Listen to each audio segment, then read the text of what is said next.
Hello friends, I'm Swapna Shetty. In this video, we are going to discuss about thread communication, thread group class, and daemon threads. Two or more threads communicating each other is known as thread communication. It's a mechanism in which one thread is paused, which is running in its critical section, and the other thread is allowed to enter or lock in the same critical section. It is implemented by the methods of object class. Those methods are wait, notify, and notify all. And why these methods like wait, notify, and notify all are present in object class and not in thread class, because wait, notify, and notify all are the methods which are related to lock, and lock is definitely on the object. So that is the reason all these methods are defined in object class and not in thread class. So basically wait causes the current thread to release the lock, and it waits until another thread invokes notify or notify all method. Or wait method is used to wait for a specified amount of time. Notify is a method which wakes up a single thread that is waiting on the object, and notify all wakes up all the threads that are waiting.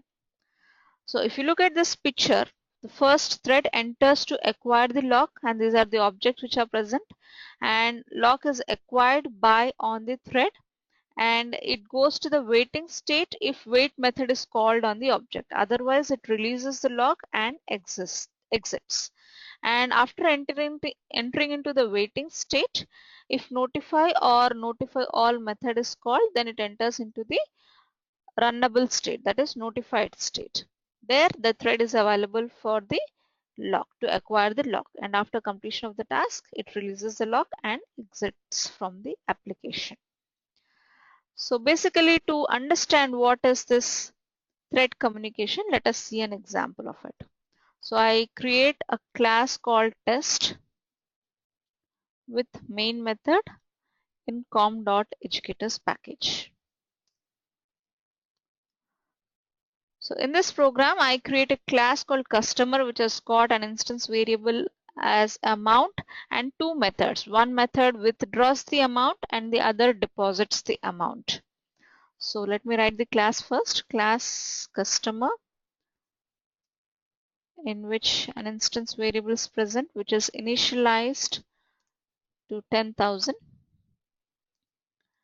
And now it is void withdraw is the method name, and how much to be withdrawn, that is to be passed as the parameter, that is int amount. So first I would just print system.print.ln going to withdraw, and check for the amount if it is available or not. That is, if this dot amount is less than amount, then I would just print there is less balance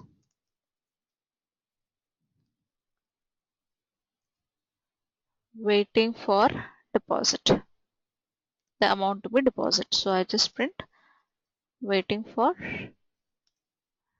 deposit. After this we need to wait. So when I say wait, it is showing an exception, so I simply surround it with try catch. So instead of printing stack trace, I don't print, it is just an empty catch block.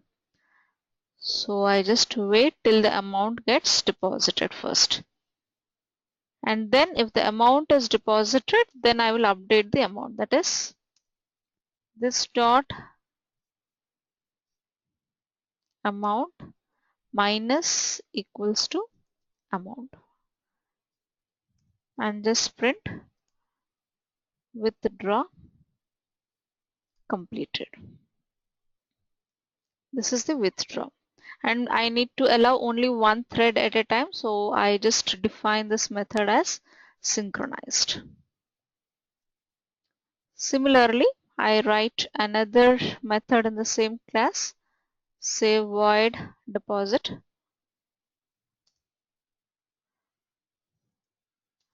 How much to be deposited? Again, need a parameter, int amount.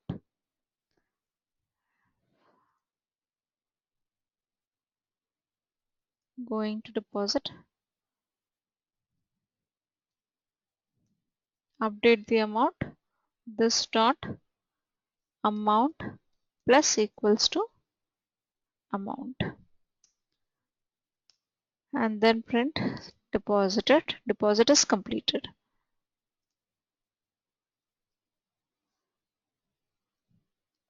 Then notify the thread that the deposit is completed, which is waiting. So that's all. And again, this also needs to be defined with synchronized because I need to allow only one thread at a time. So class customer with withdraw method and deposit method. Now how to use this class is, first I declare an object customer C equals to new customer. I need two threads. For that I just declare directly here new thread in which I require a run method, public void run, in which I would call C dot withdraw method with an amount of 15,000. So when some error is occurring at C, cannot refer to a non-final variable C inside an inner class defined in a different method. So here if you look at this test, and this thread is again an inner class. So this, when I want to use the object of the outer class, I have to declare that object as final. So new thread is created. I need to start using start method. Similarly, I require another thread to call deposit method. New thread, public void run, in which C dot deposit and the amount is some 10,000. Again, this thread needs to be start, so dot start. Now let's check. Run as Java application. You can see the console that first the thread is going to withdraw method and printing going to withdraw, and amount I passed is 15,000, but the available amount is only 10,000. So this condition is true, that is 10,000. This dot amount is 10,000 and the amount which I've passed is 15,000. So it is less. So it is printing less balance waiting for the deposit, and it's waiting. So that's what it's printed here, less balance waiting for the deposit.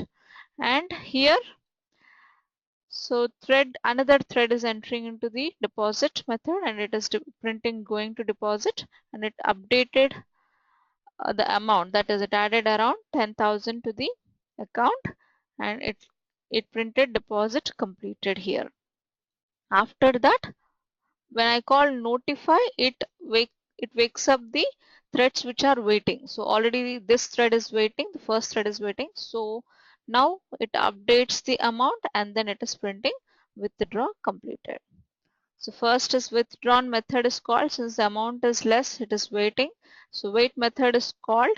In the meantime, another thread for depositing is entered. It deposited the amount, and when I call notify, then the first thread which was waiting has woken up and then printed withdraw completed. So this is how threads communicate each other. Coming to the differences between wait and sleep. So wait is a method which releases the lock, whereas sleep doesn't release any lock. Wait is related to lock on the object, so that is why it is there in object class, whereas sleep is a method in thread class. Wait is a non-static method, whereas sleep is static method. That's the reason we call it using a class name, that is thread.sleep. Wait should be notified by notify or notify all methods, whereas sleep, it sleeps for a specified amount of time. Thread group is basically a class which represents several threads as a single group. We can interrupt the group of threads by a single method call. For that, method support is available in thread group class. And how to create a thread group is, we can use thread group of string name, which creates a thread group with given name, or we can use thread group parent comma string name. That means it creates a thread group with the given parent group and the name. And methods which are available in thread group class are active count, which returns the number of threads which are active in the group, and active group count returns the number of active groups. Destroys a method which destroys the thread group and also its subgroups. Get name will return the name of the group. Similarly, get parent will return the parent of the group. Interrupt is a method which interrupts all the threads, and list footprint all the information of the group. Similarly, we have got daemon threads. Daemon threads is sometimes a thread has to continuously execute without any interruption to provide services to the other threads. So such threads are nothing but daemon threads. For example, oracle.exe is a program, that is, it's a thread that continuously executes in a computer. When the system is switched on, it also starts running and will terminate only when the system is off. So any other threads like SQL Plus can communicate with it to store or retrieve data. So t dot set daemon of true. This is to make a thread t as a daemon thread, and is daemon is used when it returns true when t is a daemon thread. Otherwise, it returns false.